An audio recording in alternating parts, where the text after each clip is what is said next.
저 가격하고 똑같이 지을 수 없다는 겁니다. 여러 가지 여건에 따라서 저 집보다 훨씬 비싸게 집을 지을 수도 있고 저 집보다 훨씬 저렴하게도 집을 지을 수가 있습니다.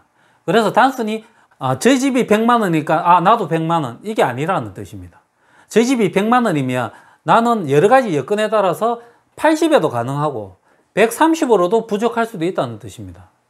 여러 가지가 다 똑같은 동등한 조건인데도 불구하고 정말 이 내용을 잘 인지하고 계시면 집 짓는 데 엄청나게 많이 도움이 되는데 메모지를 보고 메모해서 보시든지 안 그러면 반복해서 계속 보시든지 이 내용을 완벽하게 좀 숙지를 하면 집을 짓는 계획을 세우거나 예산을 잡을 때 제 생각에 상당히 많이 도움이 될 거라고 생각을 합니다.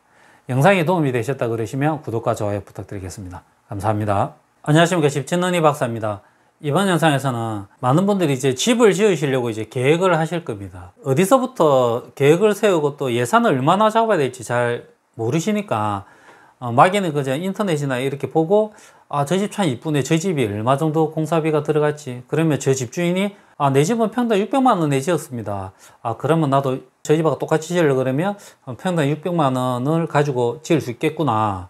그리고 또 제 영상에도 마찬가지고 다른 유튜브나 이렇게 봤을 때 평당 얼마로 집을 지었다, 저도 마찬가지로 그렇게 되어 있는 부분이 있습니다. 그런 집을 보고 나도 저 집처럼 짓고 싶은데 저 집이 평당 600만 원에 지었다 그러니까 그러면 나도 이제 600만 원으로 지을 수 있겠구나. 이렇게 시작을 하면 안 됩니다. 왜 그렇게 계획을 세우면 안 되는지 조금 설명을 드리려고 합니다. 집을 지을 때 크게 세 가지가 엄청나게 중요한 역할을 한다고 생각합니다. 첫 번째는 시간입니다. 언제 집을 짓느냐가 상당히 중요합니다. 제가 얼마 전에 댓글에 보니까 제가 영상에서 어떻게 하다 보니까 기간이 조금 지난 집인데 2년 전에 지었던 것 같은데 나도 지금 이 집하고 똑같이 지으려고 그러면 이 금액으로 집을 지어줄 수 있냐. 2년 전에 지었던 집이면 제 생각에는 한 3년 정도 전에 이제 계약을 하거나 이제 어느 정도 진행이 됐던 집일 겁니다. 저도 이렇게 보지 않습니까? 이제 블로그나 이렇게 보다가 맛집이 있어가지고 그분이 한 3년 전에 이제 글을 올린 겁니다. 맛도 좋고 엄청 좋다. 근데 가격도 저렴하고, 근데 자기는 한 7,000원에 이 백반을 먹었다. 근데 제가 이 시점에 그 집에 가서 블로그 보니까 어떤 사람이 3년 전에 7,000원에 먹었는데 나도 7,000원에 달라고 하면 지금 그 식당에서 7,000원을 저한테 주겠습니까? 물가가 얼마나 많이 올랐습니까? 아마 제 생각에는 한 10,000원 가까이 할 겁니다. 지금은. 예전에 그 가격에 지금 집은 지을 수가 없습니다. 2, 3년 전을 떠나서 당장 얼마 전에 준공이 났던 집을 보고 이 집하고 똑같이 해가지고 짓고 싶다 그런다 하더라도 그 집은 최소 5, 6개월 이상 전에 계약을 했을 겁니다. 그러면 그 이전에 계약했을 수도 있고, 계약을 했던 공사 금액이 지금 시점에서 똑같이 적용이 된다. 제 생각에는 요즘 시세로 봤을 때는 똑같이 적용하기가 힘들 겁니다. 5, 6개월 시세도 달라지는데 몇 년 전 집을 보고 그 집하고 똑같이 짓는다 해도 금액은 당연히 달라질 겁니다. 시간입니다. 그리고 두 번째는 위치입니다. 제가 영상에서도 그런 이야기를 드리고 제가 이제 상담을 할 때도 그 말씀을 드립니다. 집을 어디에 짓느냐, 집을 지으려 하는 위치도 제가 엄청 중요하다고 생각합니다. 그래서 꼭 상담하기 전에 주소를 가르쳐 달라고 그래서 제가 꼭 일일이 확인을 합니다.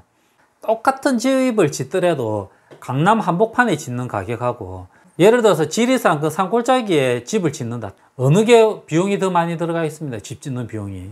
당연히 지리산 중턱에 집을 짓는 게 훨씬 비용이 많이 들어갑니다.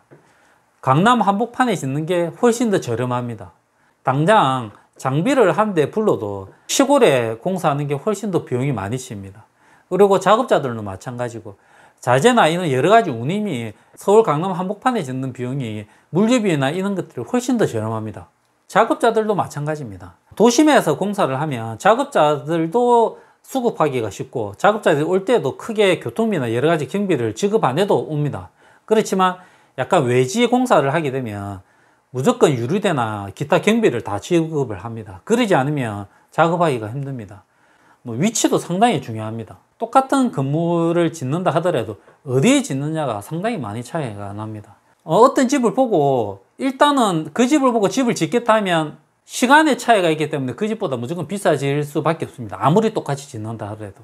그리고 위치도 마찬가지입니다. 어떤 집을 봤다 그러면 그 집하고 똑같은 옆에다가 짓지 않는 이상, 그리고 토지공사나 있는데 택지 분양이 돼서 딱딱 칼같이 나눠져 있는 집이 아닌 이상은 그런 위치적인 문제도 당연히 있습니다. 그리고 이번에는 이제 규모에 대해서 설명해 드릴 건데, 이 규모가 상당히 중요합니다. 벌써 한 시간이 좀 꽤 지났는데 뒤에까지 보기 귀찮으신 분은 이것만 생각하시면 됩니다. 시간 언제 지었냐에 따라서도 비용이 상당히 많이 달라지고, 내가 짓고자 하는 집의 위치에 따라서도 비용이 달라집니다. 그리고 건물의 규모에 따라서 아무리 똑같은 집을 짓더라도 30평짜리 집을 짓느냐 60평짜리 집을 짓느냐에 따라서도 비용이 달라집니다. 예를 들어서 내가 봤던 집은 한 60평짜리 집을 본 겁니다. 근데 이제 60평짜리 집을 보고 저 집이 진짜 마음에 든다. 저 집하고 똑같이 짓고 싶다. 근데 그 집의 건축자한테 물어보니까 나는 평당 600만 원이 지었다. 그러면 나도 평당 600만 원에 지을 수 있겠구나. 근데 나는 30평 정도의 집을 지을 거다. 그러면 절대로 그 600만 원으로 똑같은 집을 내가 30평을 지을 수가 없습니다. 그것보다 더 많이 비용을 생각을 해야 됩니다. 반대로 30평 정도 집을 이렇게 봤는데 그 집이 참 이뻐가지고 나는 그 집하고 똑같이 짓고 싶다. 예를 들어서 한 30평 짓는데 한 800만 원이 들어갔다. 그런데 나는 60평 정도의 집을 지으려고 한다. 그러면 나도 평당 800만 원 정도 예산을 잡아야 되냐? 아닙니다. 그보다 훨씬 더 작게 잡으셔도 됩니다. 그걸 이제부터 설명을 드릴 건데, 보드판에 제가 적어가면서 설명을 드릴 건데 내용이 많습니다. 사실 여기까지 보셔가지고 바쁘신 분은 나가셔도 됩니다. 그렇지만 나는 더 꼼꼼하게 어떻게 되는지 알고 싶다 그러면 이 뒤에 보시면, 제 생각에는 이 뒤에 영상만 보더라도 제 생각에는 한 1000만 원 이상의 가치가 있다고 저는 무조건 생각합니다. 보시고 안 보시기는 자유지만 제가 이 영상을 보여드린다 그래가지고 제가 큰 이득이 되는 건 아닙니다. 그렇지만 그렇게 문의하시는 분이 너무 많아가지고 이 부분을 꼭 설명을 드리고 싶어서 그런 거니까 그냥 한 10분 정도 시간을 내셔가지고 꼭 보시기 바랍니다. 무조건 이득이 되시는 영상이지 저한테 이득이 되는 것보다 훨씬 더 많은 이득이 될 겁니다. 꼭 보시기 바랍니다. 30평을 짓든 60평을 짓든 큰 금액 차이가 안 나는 게 있습니다. 바닥재 같은 경우 이제 예를 들어서 저희가 강마루를 설치한다. 30평 정도 강마루를 설치하는데 저희가 한 300만 원이 들어갔다고 생각을 하겠습니다. 그러면 60평 정도의 집을 지을 때도 거의 한 600만 원 정도가 들어갑니다. 이게 이제 2배지 않습니까? 면적으로 따지면. 그러면 거의 면적에 비례해서 조금 차이가 있겠지만 거의 면적에 비례해서 비용이 증가합니다. 벽지 같은 경우에도 뭐 30평 벽지를 뭐 실크로 하든지 뭐 어떤 경우를 했다. 예를 들어서 300만 원이 들어갔다. 그러면 거의 비례해서 한 600만 원이 들어갈 겁니다. 약간은 한 10% 내외 정도는 차이가 있을 겁니다. 똑같은 형태나 여러 가지를 비슷하게 한다 그러면 이 정도 들어갈 겁니다. 그리고 면적에 비례해서 들어가는 게 골조 공사 중 재료비입니다. 재료비. 인건비는 경우에 따라서 많이 달라집니다. 그래서 재료비만 따지면 예를 들어 재료비라 그러면 크게 철근하고 레미콘이 있습니다. 철근하고 레미콘은 면적에 비례해서 거의 비슷하게 늘어날 겁니다. 철근이 한 2천만 원 들어갔다. 그러면 한 60평도 한 4천만 원 들어가고, 레미콘도 예를 들어서 2천만 원이 들어갔다. 그러면 60평도 한 4천만 원 들어가는 이런 2배 정도 비율로 늘어날 겁니다. 그런데 이제 인건비는 조금 달라집니다. 여러 가지 여건 따라서. 그리고 여기서 좀 하나 좀 짚고 넘어가야 될 게, 골조 공사에서 이런 비용이 정비례해서 늘어나지 않는 이유가, 제가 다른 영상에서 한번 설명드린 적이 있습니다. 면적이 똑같이 30평이라 해서 정사각형으로 짓느냐, 안 그러면 이렇게 직사각형으로 짓느냐, 안 그러면 이렇게 부정형으로 이렇게 짓느냐에 따라서 면적은 똑같이 30평이 같을 수 있지만 이 둘레의 길이는 달라집니다. 이 둘레가 철근 양이나 레미콘 양에 엄청난 영향을 끼칩니다. 그리고 내장재, 외장재의 양도 이게 다 벽이지 않습니까? 이게 둘레가. 그러니까 어떤 형태냐에 따라서도 한 50% 이상 차이가 날 수가 있습니다. 이런 철근의 레미콘 비용이. 그리고 층고에 따라서 건물의 높이에 따라서도 가격 차이는 많이 날 수 있습니다. 어떤 집은 요 높이가 3m 정도 한 집이 있고, 어떤 집은 4m 정도로 높게 할 수도 있지 않습니까? 그러면 이 1m 높이만큼의 비용이 더 들어가는 거니까 이거는 정비례해서 늘어나는 거고, 이게 중요한 게 아니라 이 이유가 중요한 건데, 이제 이 부분을 제가 설명을 드리겠습니다. 자, 이제부터는 면적에 비례해서 늘어나지 않는 공정에 대해서 한번 설명을 드리겠습니다. 일단은 제가 현관문을 한번 적어 보겠습니다. 제가 단독주택에서 현관문이 좀 중요하다고 말씀을 드렸습니다. 500만 원짜리 현관문을 달았다고 가정하겠습니다. 그러면 60평짜리에는 제가 현관문을 얼마짜리 설치하겠습니까? 면적이 2배 늘어났다 그래가지고 제가 현관문을 2개 달지는 않을 거 아닙니까? 똑같이 늘어나면 저는 제 같은 경우는 똑같은 현관문을 달 겁니다. 30평이든 60평이든. 이제 창문을 생각하겠습니다. 이거는 여러 가지 형태에 따라 다르지만 똑같은 형태라고 했을 때 이거는 조금 다르게 생각하실 수 있는, 제가 기준에는 30평 정도의 현관문이 예를 들어서 한 2천만 원이 들어갔다. 그랬다 그래서 60평에 이 똑같은 형태로 했을 때 4천만 원이 배로 들어가기 좀 힘듭니다. 왜냐하면 창문의 개수나 여러 가지 형태가 30평에서 60평이 늘어났다 해서 2배로 잘 늘어나지는 않습니다. 그 문제가 전부 다. 제 생각에는 한 3천만 원 정도면 제 생각에는 해결이 될 거라고 생각합니다. 똑같은 여러 가지 여건상. 싱크대 같은 것도 마찬가지입니다. 600만 원 설치했다. 싱크대 길이가 한 4m 정도 됐다. 그럼 60평이라 그래가지고 싱크대 길이가 8m짜리 싱크대가 설치를 하는 경우는 없습니다.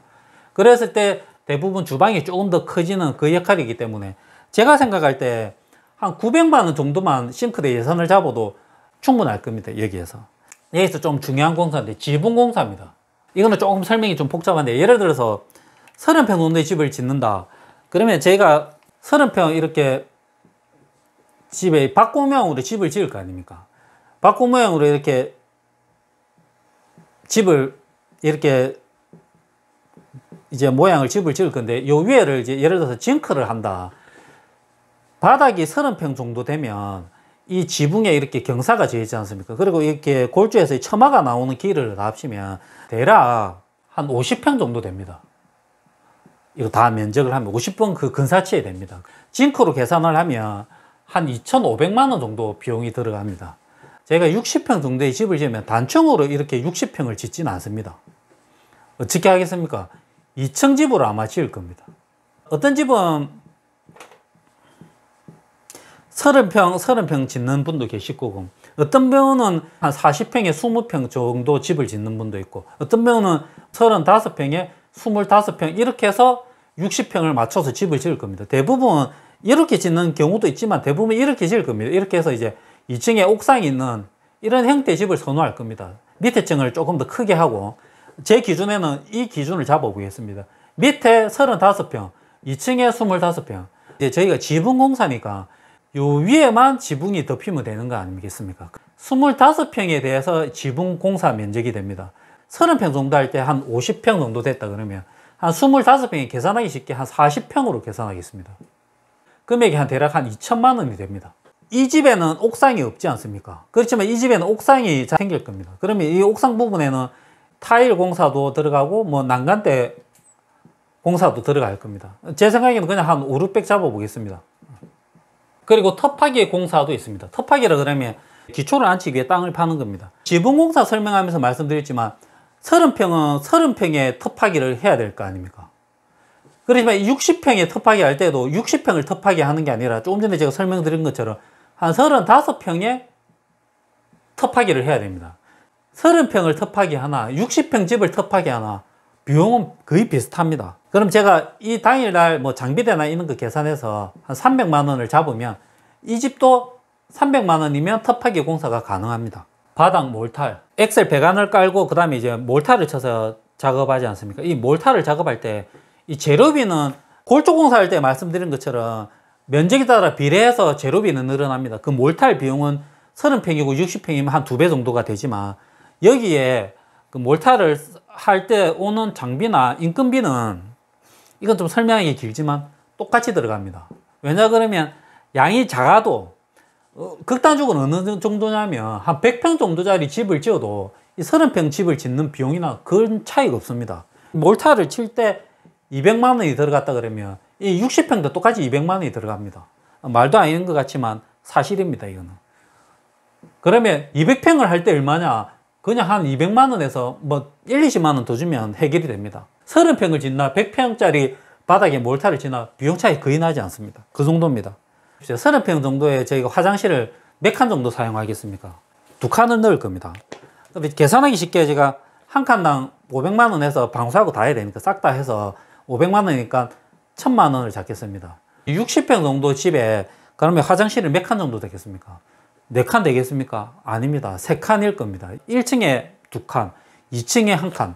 한 3칸 정도 화장실을 쓸 겁니다. 그러면 비율로 따지면 여기는 1,500만 원이면 화장실이 해결이 됩니다. 다용도실도 마찬가지입니다. 면적이야 조금 더 차이가 있겠지만 뭐 면적이 2배로 넣는다 그래서 다용도실을 2개를 넣는 경우는 극히 드문 겁니다. 한 칸씩 넣는다 생각하고 대략 제가 그냥 한 400만 원 잡으면 이 집도 그냥 400만 원 정도면 다용도실이 해결이 됩니다. 이런 식으로 여러 가지가 있습니다. 예를 들어서 마당도 마찬가지입니다. 이거는 건물의 면적이지 않습니까? 한 80평 되는 땅에 집을 짓는다고 똑같은 조건이니까 80평 되는 택지에 조성되어 있는 땅에 30평 정도의 저희가 집을 지은 겁니다. 마당이나 여러 가지는 50평입니다. 남아있는 게. 이 60평짜리 집도 제가 좀 전에 1층에 앉은 거는 35평이라고 말씀을 드렸습니다. 그러니까 35평이니까 45평에 마당 공사가 들어가는 겁니다. 평수는 5평 밖에 차이가 나지 않습니다. 30평 집에 마당 공사가 1,000만 원이 들어갔다. 그러면 60평짜리 집에도 마당 공사는 1,000만 원이면 해결이 됩니다. 더 세세하게 많이 있지만 이 부분만 가지고 제가 비용을 한번 정리해 보겠습니다. 제가 평당으로 계산했으니까 30평 정도 되는 집에 이 현관문 500만 원은 평당 16만 6천 원이 해당이 되는 겁니다. 이 60평짜리 집에 현관문은 절반입니다. 8만 3천 원 정도의 비용을 차지한 겁니다. 창호 같은 것도 마찬가지입니다. 평당 66.6만 원 정도 해당이 된 겁니다. 그렇지만 이 집은 평당 50만 원으로 창호를 시공한 거나 마찬가지입니다. 뭐 싱크대도 마찬가지입니다. 20만 원입니다. 이 나누기 하면 됩니다. 600 나누기 30 하면 평당 20만 원이 되는 겁니다. 이 집에서는 평당 한 15만 원만 치인 겁니다. 지붕공사 같은 경우에는 이 집은 83만 원, 33만 원. 뭐 이거 다 합쳐서 대략 하면 한 지붕이 한 50만 원 정도 해당이 된 겁니다. 텃밭에도 평당 10만 원이고 이 집은 5만 원. 바닥 몰탈 비용도 6만 6천 원인데 3만 3천 원, 33만 원, 또 25만 원. 이 다용도실도 13만 3천 원. 그 다음에 또 6만 6천 원 이렇게 됩니다. 그리고 마당공사 같은 경우에도 이 집은 33만 원 정도 됩니다. 그리고 이 집은 16만 6천 원. 여기에서 차이를 계산하면 되는데 여기를 싹 다 계산해 보면 얼마 정도가 나오냐 그러면 102만 원 정도가 됩니다. 이 뜻은 뭐냐 그러면 예를 들어서 60평짜리 집이 평당 600만 원으로 만약에 지었다. 그러면 이 30평 정도 되는 집은 최소 700만 원 이상 생각을 해야 되는 겁니다. 직접비가 그렇습니다. 여기서 인건비나 여러 가지 경비가 따지면 이 비용보다 더 올라가야 됩니다. 그러니까 똑같은 조건에서 집을 짓는다 하더라도 이렇게 면적에 따라서 똑같은 걸 하더라도 이렇게 비용이 차이가 평당으로 계산했을 때입니다. 이거 평당으로 좋아하시니까 제가 역으로 계산한 겁니다. 반대로 30평짜리 집이 평당 700만 원이 됐다. 그러면 60평으로 집을 짓는다 그러면 한 100만 원 이상 저렴하게 집을 지어도 된다는 뜻입니다. 이 내용 말고도 사실은 상당히 많이 있는데 결론은 간단합니다. 내가 어떤 집을 보고 저 집이 엄청 마음에 드니까 나도 저 집하고 똑같이 지으면 저 가격에 지을 수 있겠구나. 지을 수 있다는 뜻입니까? 어떻다는 뜻입니까? 저 가격하고 똑같이 지을 수 없다는 겁니다. 여러 가지 여건에 따라서 저 집보다 훨씬 비싸게 집을 지을 수도 있고 저 집보다 훨씬 저렴하게도 집을 지을 수가 있습니다. 그래서 단순히 저 집이 100만 원이니까 나도 100만 원 이게 아니라는 뜻입니다. 저 집이 100만 원이면 나는 여러 가지 여건에 따라서 80에도 가능하고 130으로도 부족할 수도 있다는 뜻입니다.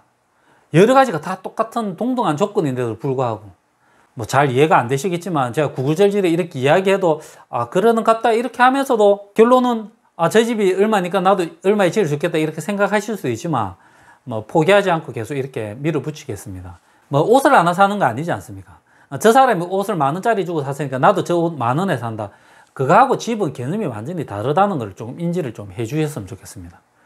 너무 어려운 내용을 들었을지 모르겠지만 정말 이 내용을 잘 인지하고 계시면 집 짓는데 엄청나게 많이 도움이 되는데 메모지를 보고 메모해서 보시든지 안 그러면 반복해서 계속 보시든지 이 내용을 완벽하게 좀 숙지를 하면 집을 짓는 계획을 세우거나 예산을 잡을 때 제 생각에 상당히 많이 도움이 될 거라고 생각을 합니다. 영상이 도움이 되셨다 그러시면 구독과 좋아요 부탁드리겠습니다. 감사합니다.